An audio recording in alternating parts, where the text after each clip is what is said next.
Hi students, today's video is all about the information synthesis document, which includes your data from the student-led research component as well as the relevant resolutions map. This video is going to be very long, so I'm going to try to give you guys the time markers for when I talk about each subject in case you need to watch this in more than one sitting.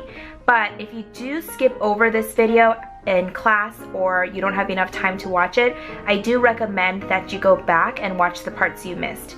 The information I'm going to go over is extremely important, and the better you follow the directions, the more successful you'll be at completing your project to the expectations that we have of you. So as you guys know, we have lots of amazing students who are working on this project this year. However, we want you to all remember that you must have an approved project in order to be showcased at the symposium event on March 14th in the evening at the gym. And so in order to get to that point where you can get an approval sticker and that where you'll be able to be part of the presenters, you need to make sure that your project is done correctly, that your research is solid, your information is really good, and all of the requirements that we expect of you are fulfilled. So what do you have to do?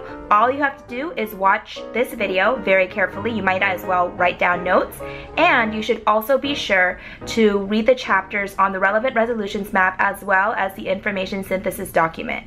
Be sure to read over the entire chapter, look at the examples. I'm also going to go over each of the pages with you right now so I can just give you a review of everything that needs to be on your trifold boards. All right, let's get started.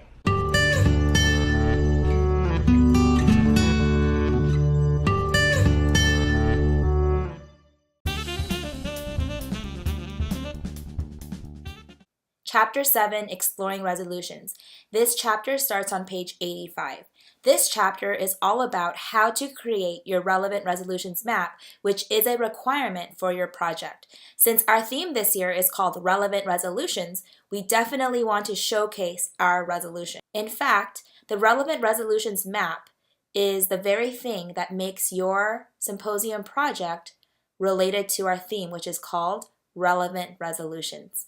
If you only focus on the conflict, but you don't propose a solution or a way to lessen the harm of your conflict, or a compromise, or a law, or an idea that could make the problem better or lessen the problem, then it would not be a very fun symposium, right? It would be super negative. But because we're showcasing everyone's resolutions, it shows your innovation, your creativity, your critical thinking skills, and it provides hope for the future, hope for a society of amazing ideas that young minds can think of to make solutions to the problems that we face today. That's why it's called Relevant Resolutions. So let's go ahead and talk about what the Relevant Resolutions map is.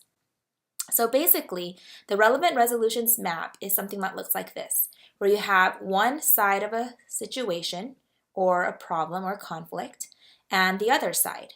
So both of these sides are both opposite ends of the problem, right? They may completely disagree with each other. Yet, as you can see by the arrows, we're going to have these two sides come together at a focal point in the center, right? So they're going to come together this way, and then they're going to come together this way into a relevant resolution where you see the diamond. So this is where we're going to put our resolution. This is the part that's really hard because you have to start thinking critically. You have to incorporate your research, your experts' opinions, your data from your student-led research results. There are so many ways you can find ideas, but you do need to think creatively and you have to think critically about how to come up with this resolution. Now, when you think of a resolution, some people may think it's like the solution to a problem and it makes everything better, but that's not actually always the case. In fact, many resolutions don't really make things better. Most of the time they're compromises, which means that both sides of the issue may not completely be happy with the results. They might not even like it a lot, but they agree to disagree on some issues and they would rather come together to make the solution or to make the problem a little bit better, to make some sort of solution so that the problem is not as bad. So here are some possible examples of resolutions. And remember, these are just suggestions. You are not limited to this list that you see in this box. But resolutions can be a course of action. It could be something that people have to do. It could be a method. It could be a new way to do something, something that makes something work better, something that improves the way things have been done. It could be a procedure or a process. That means it could be steps or a different method. It's very similar to method, right? A new idea. It could be a treaty. So it could be a promise made between two groups who may not agree with each other at first, but maybe they made a promise to each other to work on something, right? Or like an agreement, like a truce or something like that. It could also be a compromise. Maybe one group could sacrifice one thing and another group can sacrifice another. So both kind of lose one of the things that they really care about. But they do that in order to come to an agreement so they can lessen the problem or lessen the effects of a problem. It could also be a decision. And this could be a health decision, a financial decision, a public policy decision, such as a law or a bill that gets passed in a government system, something that regulates people or regulates a system, anything that could potentially help something become better is a resolution. It doesn't have to be a perfect cure-all. In fact, it is very difficult to find a solution that will completely eradicate or erase the problem, okay? So your resolution doesn't have to be perfect, but it needs to be a step towards a better future, a step towards lessening the problem, of making the problem better, of making improvements in society as it relates to your topic. So remember, this is specifically to your topic. Who knows your topic best? You do. You just did so much research on your topic. You have all this amazing textual evidence. It's now time to synthesize all of that information together, put it all together and make it mean something. If you have multiple resolutions, go ahead and put them, but you only need one solid resolution and it has to make sense and it has to be possible. So let's talk about what the relevant resolution map looks like. It's basically 9 boxes. You have 4 boxes here and 4 boxes here, and then you have 1 box in the center, which is the resolution, right? So how do you make these boxes? The good news is we provided you with, yet again, another template. So if you click on the template, you should be able to see, well, you have to make a copy first. You should be able to see that we created the boxes for you already. All you need to do is literally type into the boxes, and to make your lives even easier, we gave you sentence starters. So all you need to do is think about what is side A and what is side B. Something that you might be able to use for this is, do you know how we gave you those purple sheets of paper that said something versus something else, so the opposing sides, side A versus side B? We gave those to you around the first or second week of doing GATE Symposium. If you don't know what I'm talking about, let me show you a picture right now. So anyways, that worksheet is going to be very helpful. So if you already came up with your 2 sides or your 2 opposing sides of the conflict, you can incorporate that information. So you would have side A be one of the opposing sides and side B be the other side. So all you have to do is really just fill in the boxes. Here's where you label the side, all right? So is it the factory workers or the factory owners? So you would put the side right there. The same is true with the other side of the issue. And then you have to put your resolution in the center. So all you're going to do is type in your resolution here. And then when you have it completely approved and proofread by your mentor, you could simply go to print and print it. And then after you print it, you could cut it out and make sure you put it on a construction paper backing, and then cut that out with the border and make sure the construction paper is a relevant color so that it matches your topic. If you're doing something about something super sad and dark, you wouldn't want to use like a bright yellow. So make sure that your colors all match up, because everything needs to be thematic and artistically purposeful, okay? So when you look at this relevant resolutions map, and you cut it out, what you're going to get is something that looks like this right here, okay? So this is already filled out, and I gave an example of one that is based on a project that was done last year. So as you can see, each of these boxes have sentence starters, And I also provided the sentence starters right here. So on page 87, it tells you exactly what to do. It says the left boxes and the right side boxes represent the two opposing sides of the conflict. There are 4 boxes that you need to fill out for each opposing side. Use the directions below to find out what to write in each of the boxes. Repeat for the other side. So for side A, you're defining the conflict based on how side A defines the conflict. Remember, side B, the other opposing side, may not define the conflict in the same way. They may even differ in how they define the issue. Maybe that's the whole point of their conflict. Who knows, right? So you have to think very critically and carefully about the perspectives that are taken here. Then in the second box, you still write that side's perspective. They believe this conflict is important because blah, blah, blah. All right?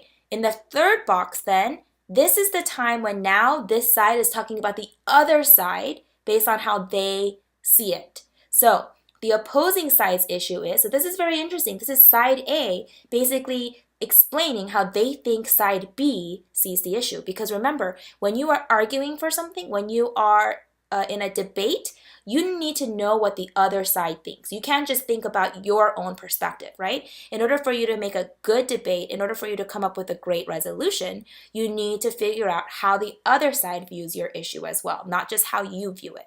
All right, so this is the multiple perspectives part.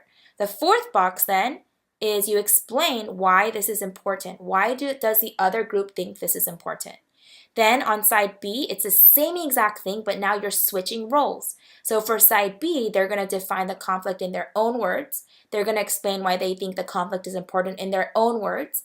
Then they're going to talk about side A and why they think side A, what side A believes is the issue. And then in the fourth box, they're going to explain how they think side A thinks the issue is important. I know I'm getting kind of confusing right now, but trust me, when you guys see the example, you'll totally get it. Let's go ahead and look at this example. And if you want to see this example in an enlarged format, all you got to do is go to the next page, and I made it bigger for you so you can see it. So really on the board, it's going to look like this, okay? But right now, for the sake of cutting out your pieces of paper and everything, it looks like this, right? So you're going to have it separate because we can't put everything on one page. So you have to cut it out in multiple pages and then glue it together to make it look like this. All right, so let's go ahead and look at the map. Let's enlarge it this way. So let's go ahead and look at this. So on one side, we have the consumers of food, such as us. We eat food, right? So here's how consumers of food would define the conflict. The conflict is that people's health is being negatively affected by the food industry through factory farming, mislabeled food items, and too much influence from the companies that regulate what people eat and how much it costs. And then they're going to explain why it's important. Food consumers, remember you're still talking about this side, believe that this is important because they believe that what they eat and what kind of food they buy has a negative effect on their health. Okay, that's a wrong effect. It should be with an E. That's a typo. The next part is now they're going to talk about the opposite side. The opposing side's issue is that their goal and motive is to sell food at a good price to boost their sales, provide competition, provide enough food for the demand of fast food restaurants and companies that need the products such as meat, produce, etc., and help the economy. And then they're going to explain why the other side might think this is important. This is important for them because the food industry is an important part of our economy. People depend on cheap prices to be able to eat. Okay? So now let's look on the other side of the issue. This is how the food industry sees this conflict. We're starting from this side, remember, guys. So you're not starting from here, okay? You're starting from here because it goes from the outside in, all right? So they're going to define the conflict from the food industry's perspective. The conflict is that the food industry is a multi-billion-dollar industry and a very important part of the U.S. economy. There are many different factors involved, and it should not be blamed for the declining health of Americans. Americans can make their own food choices. So as you can see, we have differing attitudes. Next, the food industry, why is it important, believes this is important because billions of dollars, thousands of companies, and employees are at stake. There are many people whose lives rely on the food industry to grow and make as much money as possible and as efficiently as possible. Now here's the food industry explaining the other side. The opposing side's issue is that they believe that the food industry mislabels food, adds chemicals or pesticides or antibiotics to food products to sell things faster and cheaper, and does things to make more money at the cost of the health of the consumer. Then they say, why is it important to the other side? This is important because the consumers want to be healthy and want to trust that the food that they are eating will be good for their bodies. Also, eating food is an essential part of living and survival, right? So now you see that both sides have very solid issues. Consumers are worried about their health. The food industry says, hey, we're a business. We need to make money. We need to make food as quickly as possible, as cleanly as possible. That means we might need to add chemicals or antibiotics. That means we need to keep up with the demands of people who want food at faster rates, at cheaper prices, and in greater quantity. We're just doing a business. Whereas the consumers of food are saying, hey, we're eating this food that we're buying at the market and we don't really know what's in it because it's not even labeled correctly, and we might be ingesting hormones or antibiotics or chemicals, and we don't even know what we're eating. So they want to have some more transparency. Okay, so they're in an argument, right? So this is a conflict. This is what your issue is. Now let's look at how they make a resolution. A relevant resolution that can be made is for a law to be passed by the U.S. Congress for the food industry to label the food properly for all foods, including fast foods and dairy products. I know that a lot of foods do have labels, but not all of them do, right? So this resolution is asking for everything to be labeled, including fast food. So that's interesting because usually fast food is not labeled in terms of what kinds of ingredients went into each thing. Some details can include the use of fillers in meat. So when you're getting a chicken nugget, you know what kind of meat is in your chicken nugget. The use of antibiotics. You know that when you're eating a hamburger, you know if your burger has which antibiotics the burger has.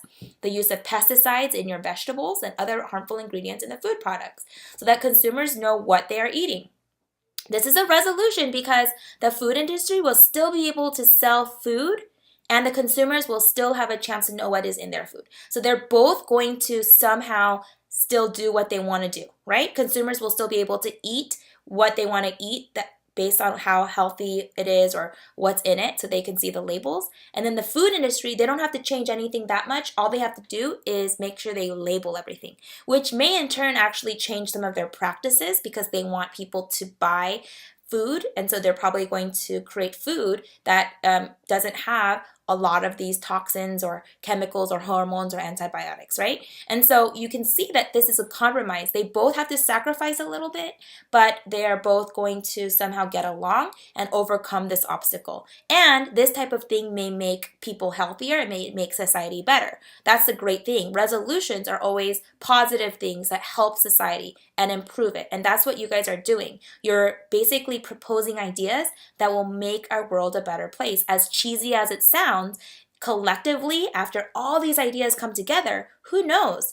You guys may have a recipe for an awesome, for some awesome changes in our future world. So then when we go to the top part here, we have lots of resolution words that you can use. You don't have to use the ones here. This is just like the conflict word. These are just suggestions. So for example, in the one on food conflict, this group used a law, right? So you could use a law, okay? You could use a bill. It could be an accord, a procedure. Any of these words are fine, but you do need to use a resolution word in your resolution. You can just use the word resolution as well. You don't have to use one of these words, okay?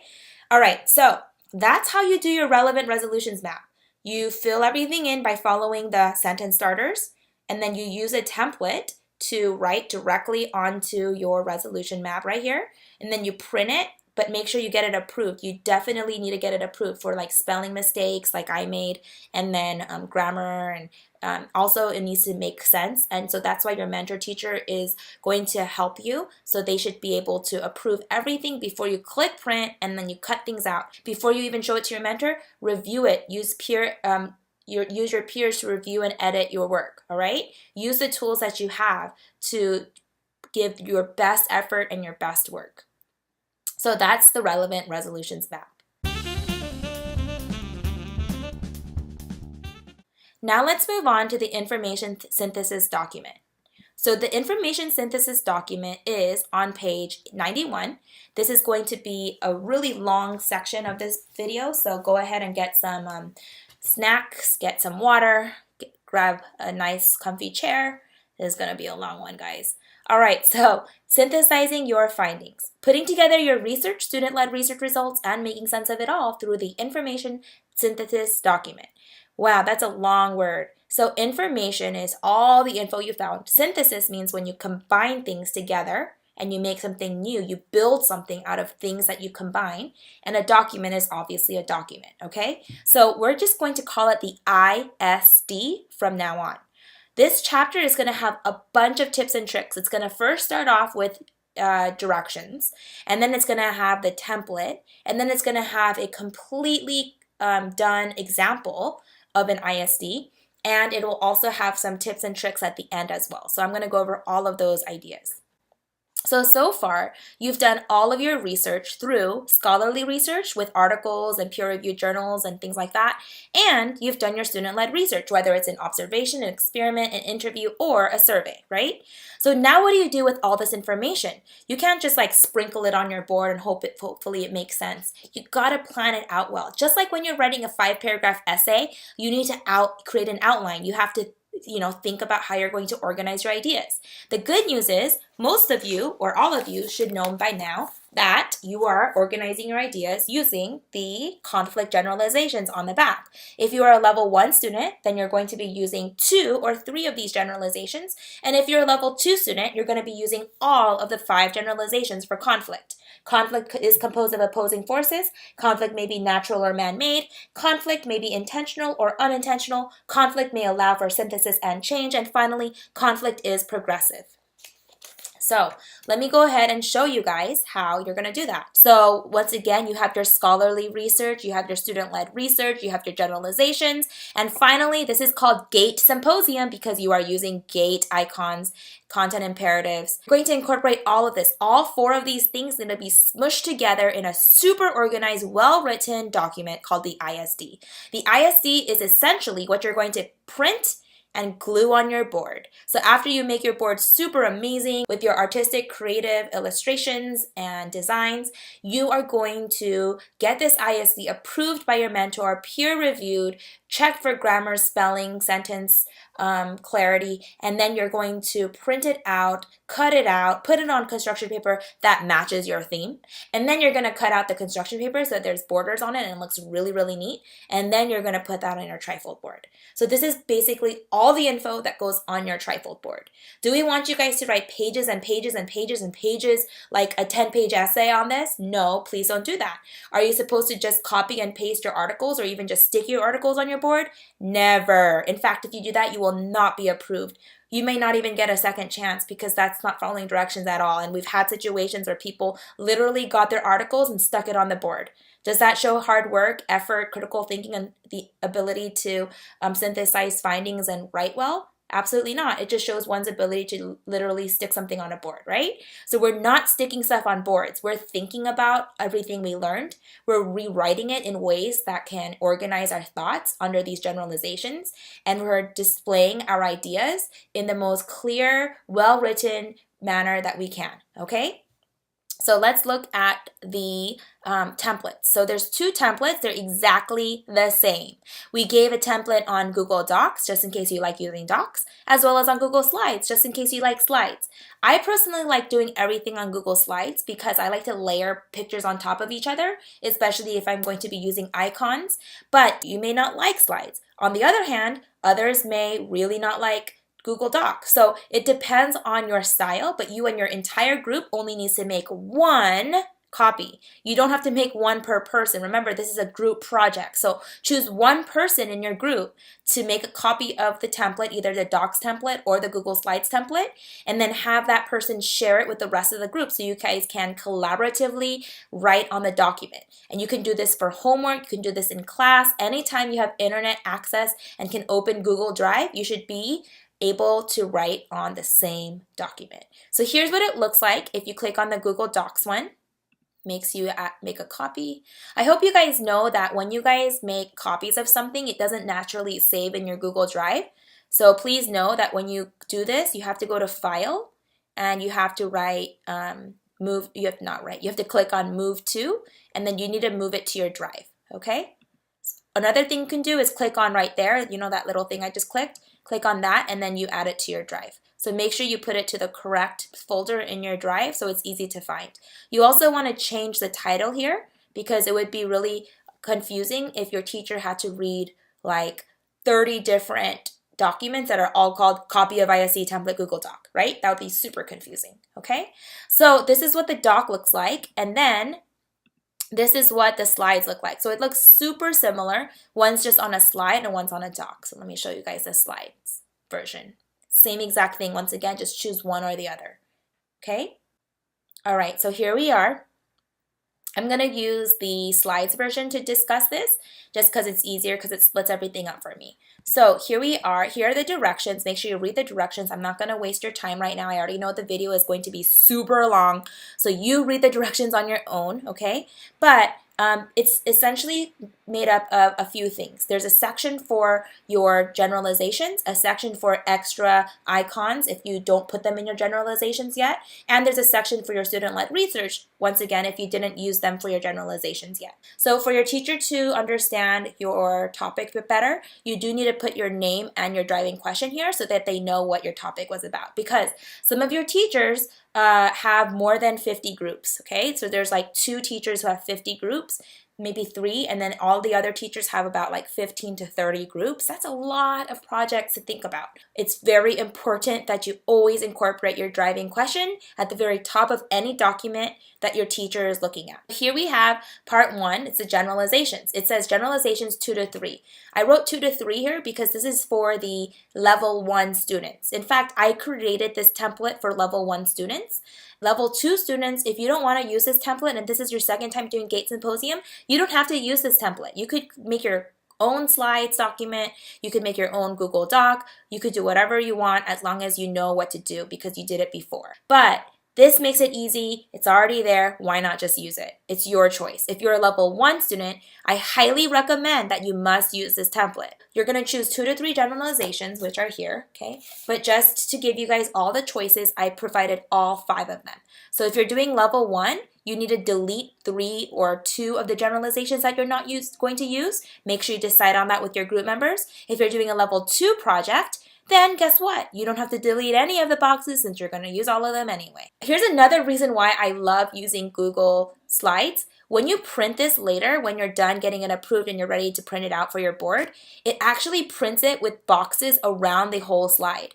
That saves you so much time because all you have to do is use scissors to cut on the lines of the boxes instead of using a ruler and trying to make everything straight. So you can actually print straight ahead. If you click print, I'll show you guys what it looks like. It prints 1 slide per page, okay? And it also gives you the boxes. So here's the section that gives you all the sentence starters and all these ideas of what to do. So it says conflict is composed of opposing forces. This is one of the generalizations. It tells you, it even gives you sentence starters here. I mean, that's pretty nice, guys, okay? You don't have to use these sentence starters, but these sentence starters help you understand what the conflict is and what the generalization means. If you don't know what the generalizations are, that's okay because we provide you with an in-depth explanation of what every single generalization means. So go ahead and look on pages 97 through 98 to understand the generalizations.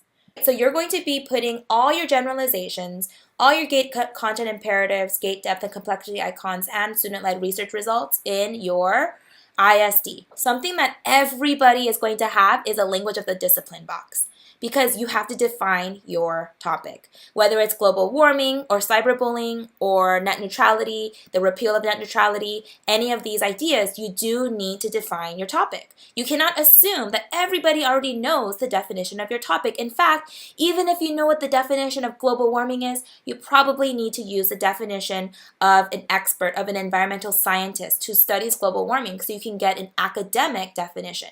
Sometimes definitions require multiple perspectives. Maybe global warming for one group means something, whereas for another group it means something else. So you might have to incorporate those ideas too. Maybe it's a changes over time as well.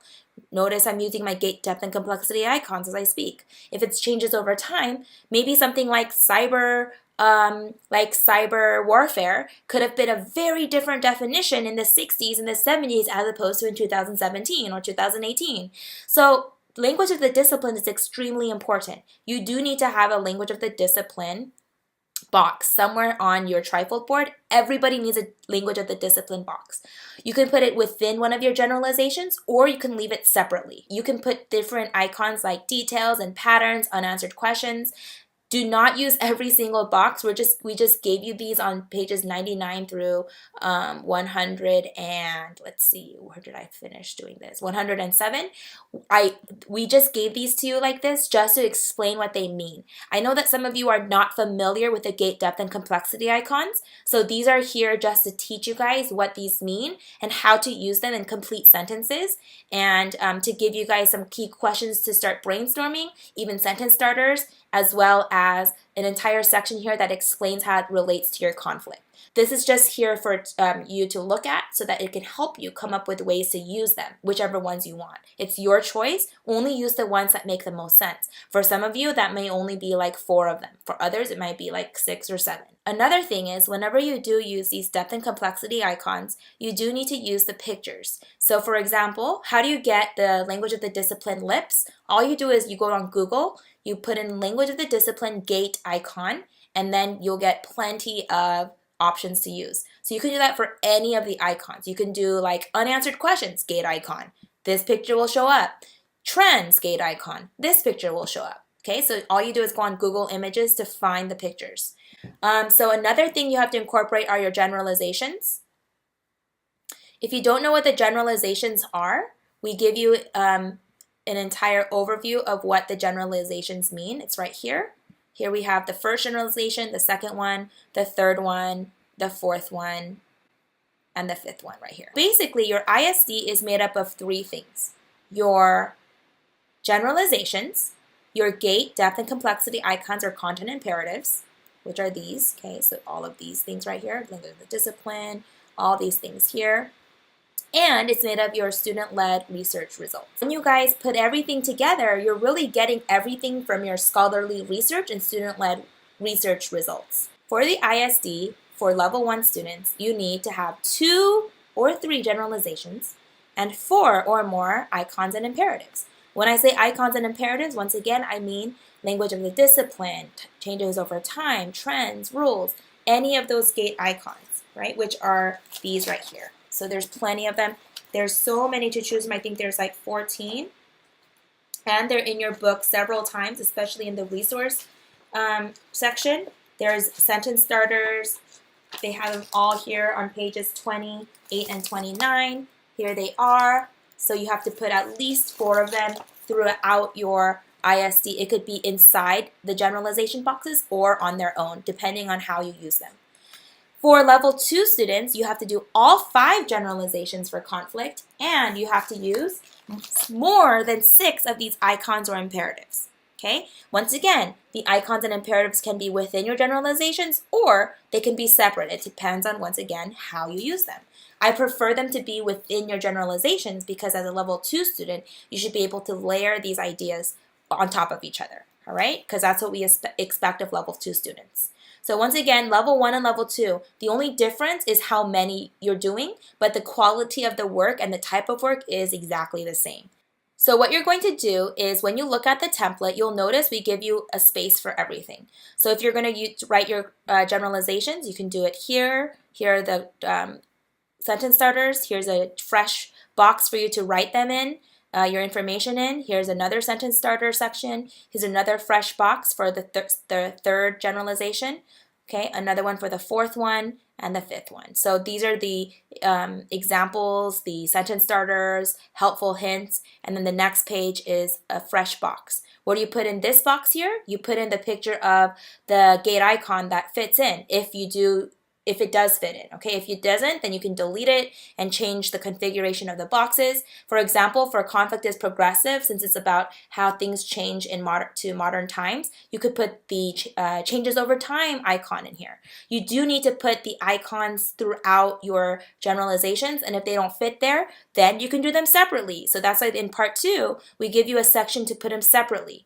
And we gave you 3 of them, so that's not enough because I know you need 4. Or 6 if you're doing level 2. All you do is you just copy and paste it and you have another one. So all you do is copy and paste. So all you gotta do is click on copy and paste to make more of these boxes. So now is the big question.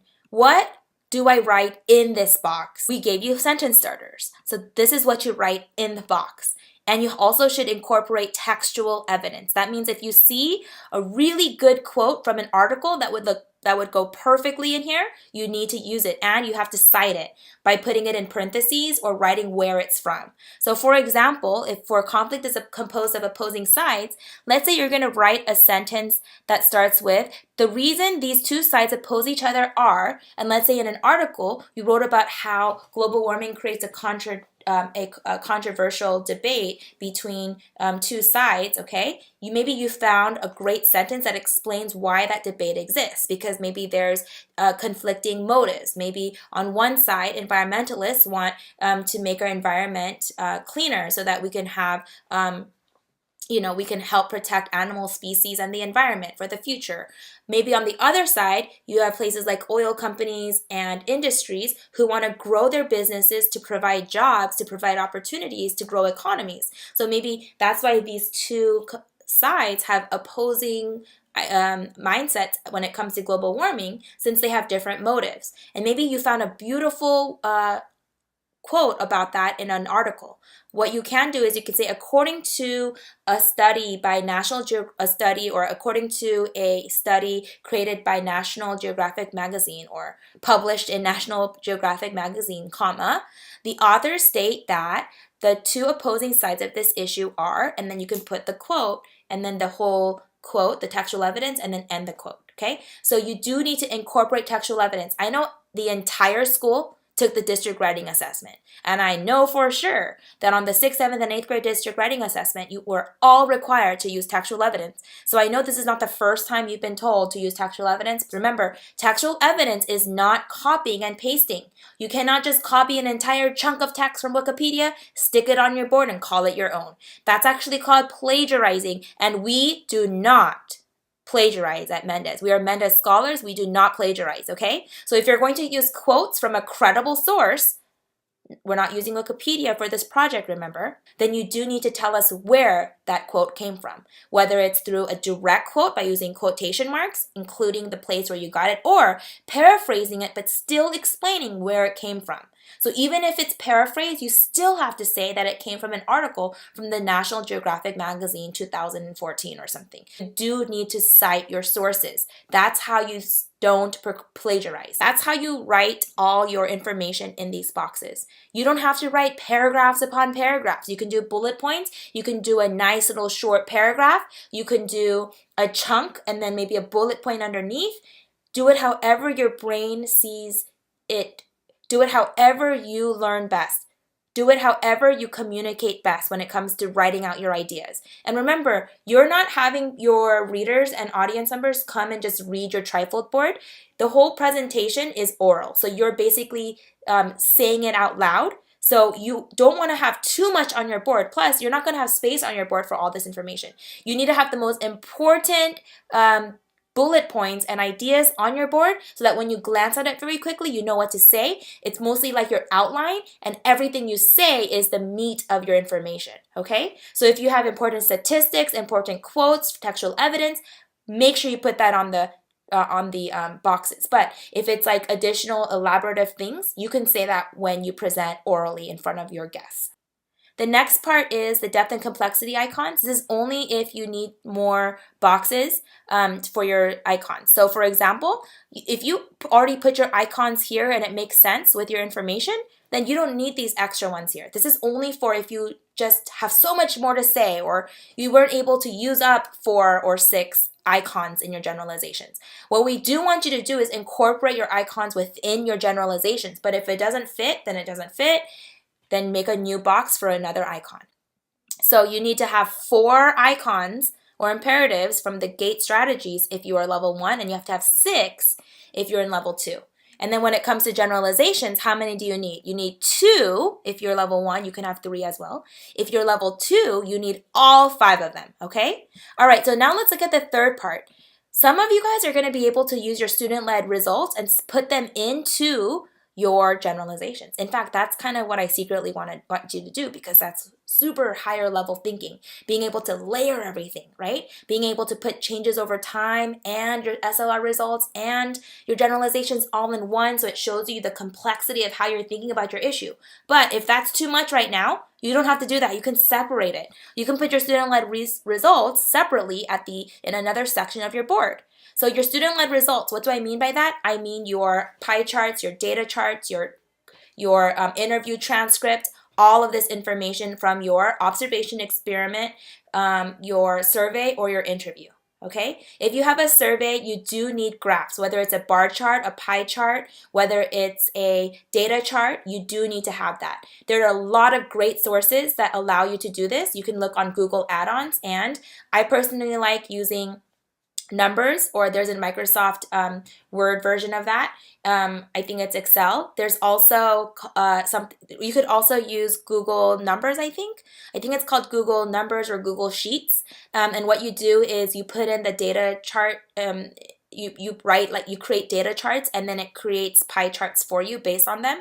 There's tutorials on that online. And if you use Google Forms for your survey, it actually just automatically creates your data charts for you. What we saw last year where students got really good at putting their data charts on their board, but they forgot to talk about them.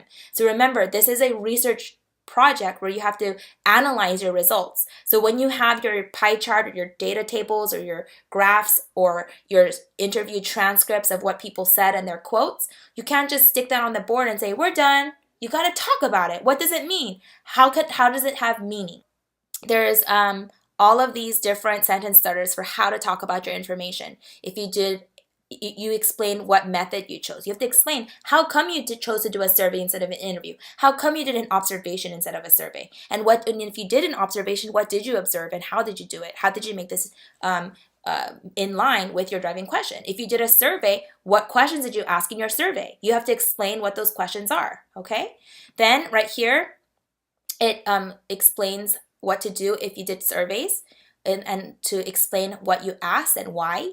Then here's what you have to write if you did an interview. So once again, if you only did an interview, delete the survey box, delete the observation and the experiment box, delete the slides that you don't need, okay? We don't want any additional slides here that are useless. We've just provided you with all of the choices so that you can just delete the ones you don't need, all right? So here's one for interviewing an expert, here is one for doing an experiment, and one for the observation.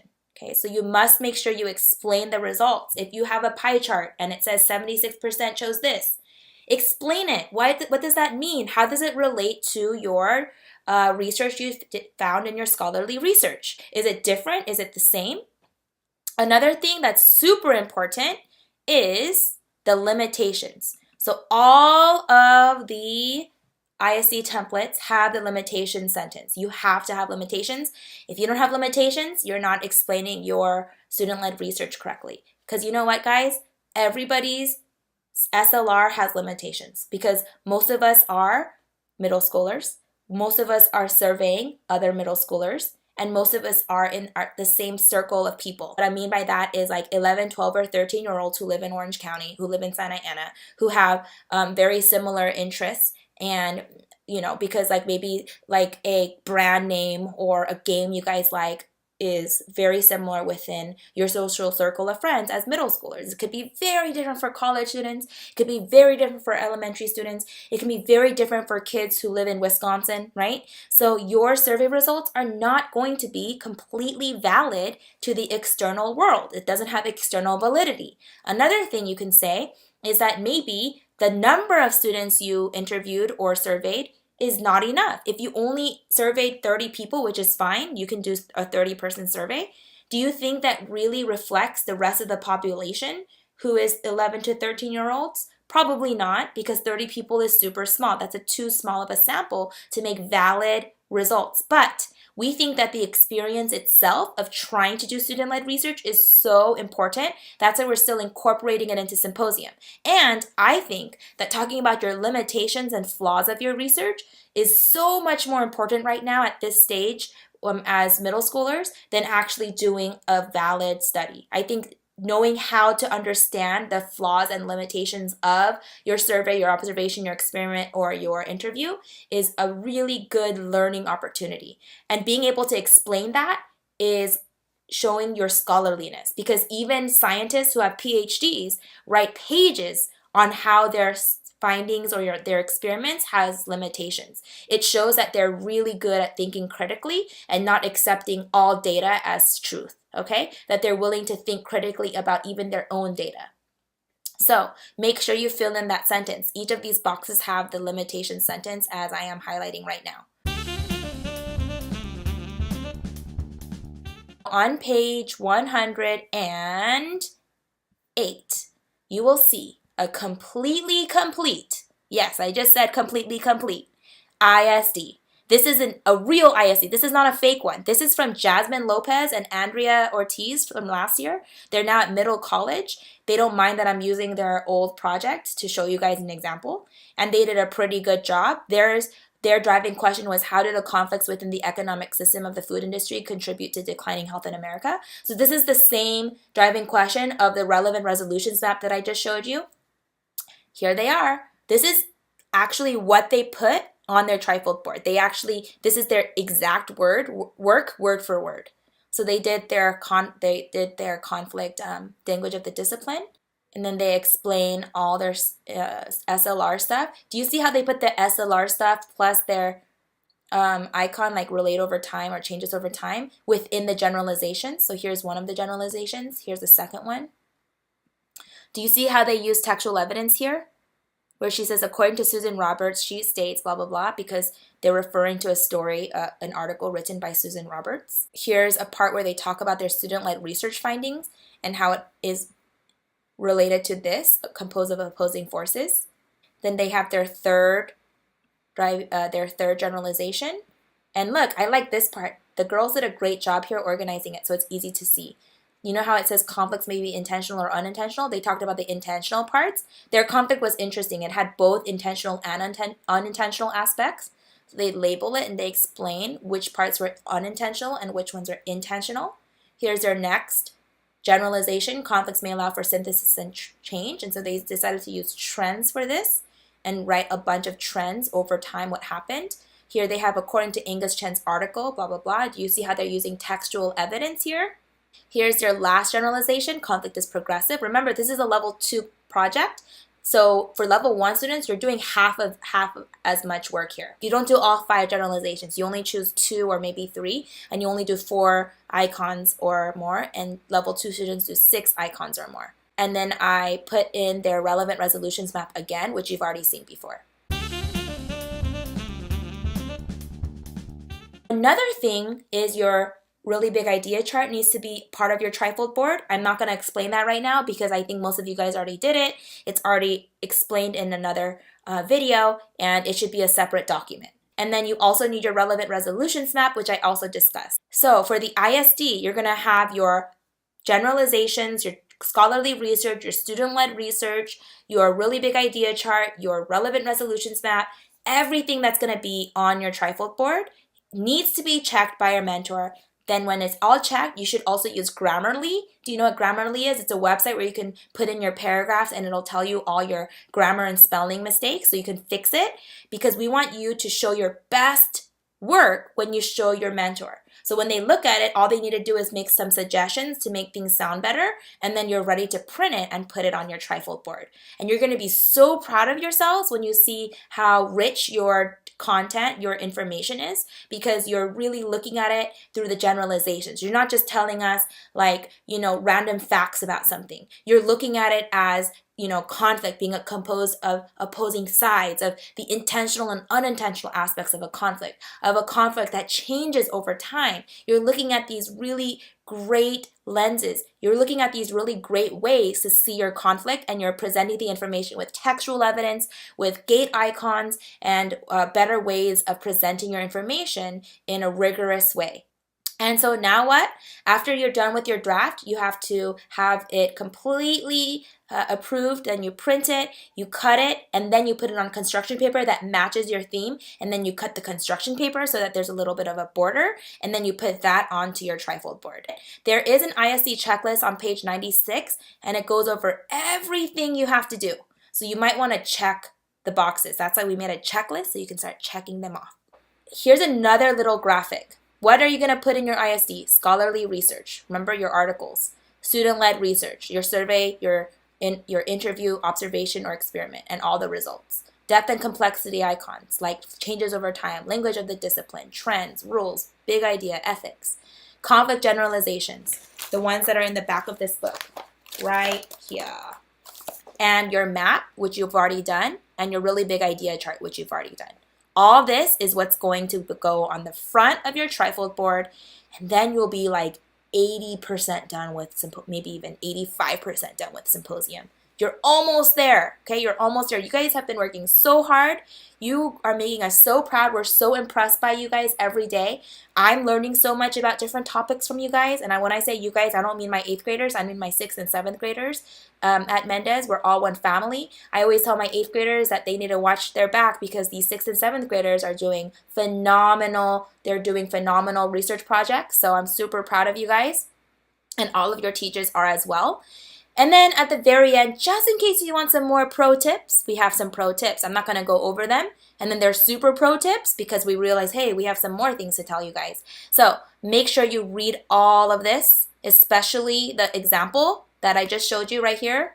Okay, this part from this girls from last year and the pro tips page. It's going to be very, very beneficial for you all. And that is the end of the information synthesis document video.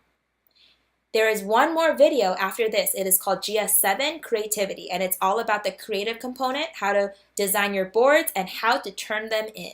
I hope that you guys work really hard. We're so proud of you. You're almost there. If you have any questions, feel free to come to my classroom and ask me, or make sure you're communicating with your mentors at all times. And remember, you must get your mentor to check the poster before you turn it in. So that's in the next video where we talk about the creative component as well as what you need to do before you turn in your board. But remember, your mentor needs to be always aware of how you're doing in your progress, and they need to be able to approve everything, because you do need that mentorship evaluation form before you turn your trifolds in. All right, and remember, the trifolds are due on March 2nd to room 308, which is my classroom. If you have them done before that, that's even better. Thanks everyone, keep up the great work.